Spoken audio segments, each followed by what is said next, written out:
नमस्कार जी। परशुराम साहब, ऐसा जनरल सेक्रेटरी आप कौंसिल की तरफ से आज क्या मैसेज देना चाहेंगे? शुक्रिया अदा करूँगा सब लोगों का आए, और सबसे बड़ी मेहरबानी होसन साहब परमानी साहब का, उन्होंने 6 एम्बुलेंस पहले दी हैं और पाक हिंदू काउंसिल के तरफ से ये 13वीं है।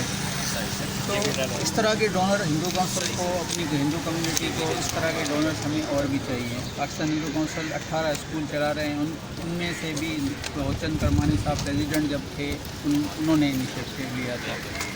इसी तरह 1500 घर बसा चुकी हिंदू काउंसिल शादियाँ करवा के, ये पता होगा पूरी दुनिया जी जी 15 सालों से मैरिज ब्यूरो स्टार्ट हो गया, वो भी बहुत बड़ा अच्छा जा रहा है।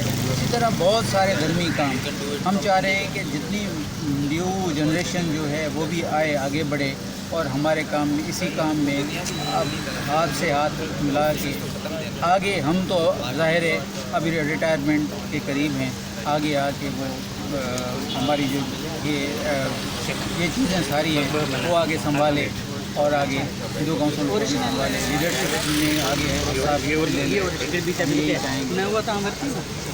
Thank you sir.